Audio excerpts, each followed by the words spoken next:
I'm O.W. Root, and this is Pleasant Peninsula. We are right on the verge of spring. We are leaving winter behind. We are embracing the warmer season, or soon to be warmer season. And that means it's spring cleaning. The next couple of weeks are all about spring cleaning. And what is spring cleaning? Spring cleaning is the changing of the guard on one hand. You're taking the big boots and you're putting them away. Your heavy jacket or coat, your winter coat, your scarves, your hats, your mittens, your gloves, and you're putting them in the basement and you are excited to see them go. You say, good riddance. I'm about done with those. It's been a tough winter. I don't want to see them until November again. You pack them up. And then you bring out your lighter shirts. Not t-shirts yet, but lighter shirts, cotton sweaters, lighter shoes, boat shoes, Harrington jackets. And sometimes we bring them out too soon, to be honest. Sometimes you bring out a lighter jacket and then it dips down to 45 degrees and you say, probably should have kept up my winter coat. Still, you can't blame us. We want spring to come. So part of spring cleaning is the changing of the guard, the changing of the aesthetic, new clothes for a new season. Not only is time different, the weather different, but also what we wear is different in different seasons. It's a beautiful way that style reflects time in that way. But then there's also the cleaning aspect of spring cleaning. And, if you're like me, you probably don't realize just how dirty your house gets in the winter, how dusty it gets. And I feel like we don't have to blame ourselves so much. We can cut ourselves some slack because I don't think the light comes through the windows enough for us to see just how dusty it gets, just how bad the windowsills get, just how bad the kitchen floor gets. But as soon as you start getting these really bright, sunny spring days, like the ones you have above me and behind me here, you look around and you say, oh my God, what have I been doing? And you feel bad. How did I let my house get so dirty? But there's a metaphor there. We were shut up inside all winter. The light is dark. We even keep the lights dim sometimes in the winter because it's funny, even though we don't have the sun outside, we just lean into that and we have warm lighting inside, keep it low, but we miss the dust, we miss the dirt. And then we wake up and say, oh my gosh, there's some sort of metaphor for that. New life, the blooming world, the world coming alive again. You can probably hear all these birds around me right now. More birds chirping than we've had in a month. And then all the months before that as well. So there's an incredible metaphor there. And last but not least, there's a metaphor for leaving things behind. We sweep up our floors, we sweep them out. You shake your rugs out, you put the screens in the windows, you throw the windows open, you clean up all of that old stuff of the past, all the old dirt, grime, and dust of winter, and you leave it behind, you get rid of it. It's a new season, it's a new you.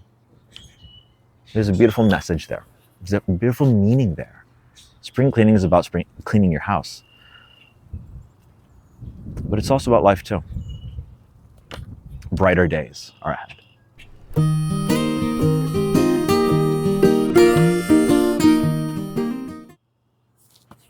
The Up North I.D. Next, I want to talk about the Up North I.D. There are different parts of Michigan. We all know this. There's Detroit people, there's Yooper people, but there's also Up North people. We're not like the other people. It's interesting. When you live in the place where everyone else visits and never stays, you have a different culture, you have a different experience. And you're never a tourist. That's the thing. If you live in a tourist area, you're never a tourist. And not only are you not a tourist in your town where you are, but even if you go to another town up north, you're never a tourist. I realized this in Frankfurt. I was in Frankfurt last summer and I was in the grocery store and I realized, I'm in a cottage here and technically I'm a tourist. And I looked around and I saw real tourists though, people from Chicago. You can tell from Chicago. You see the Chicago plates in the parking lot. You can tell they're from downstate. And I looked around and I said, yeah, I'm technically a tourist, but I'm not a tourist because I'm not like these people. Because I live up here. And I wanted to say to the cashier, listen, I'm not a tourist. I hate the tourists just like you. We all hate the tourists. We know. I'm not a tourist. I live even farther north, up in Little Traverse Bay. But I didn't, obviously. But I realized you're never a tourist. If you live up north, you can go to any other town up north in the summer, and even if you're technically a tourist, you're not a tourist. And that's because we have a shared experience up north. We have the experience of the winter. There's nothing to do up here in winter. I mean, there's a lot to do up here in the winter. There's natural beauty all around you. But there's nothing to do up here in the winter. To live up north year round, you need to love nature more than you love people, in a way. You need to find joy in the loneliness, even if it's isolating at times. You need to actually enjoy or laugh about the struggle of the fact that winter comes earlier here and stays longer here. Something about the severity, you actually connect with it and find beauty in the desolation. And that makes us different. And so when summer comes around, we're not like the tourists who just come up for a week in July, who could never imagine staying up here in February. This is not to hate on the tourists. It's not to hate on the people who only come here every week, but we are different. We live in the place where you visit. And I think we should get special privileges because of this. Because what happens in the summer is everybody comes up and the grocery store is clogged up, the parking spots are clogged up, the beach is clogged up, everything's clogged up. I think the Up North I.D., and if you live in up north, you get one of these. You get special privileges at Meyer. There's a checkout reserved just for you. You don't have to wait in line behind 15 people from Chicago. There are parking spots at the beach. Up North I.D. only. You know how they've got disabled handicap parking spots? We've got Up North parking spots too, just for us.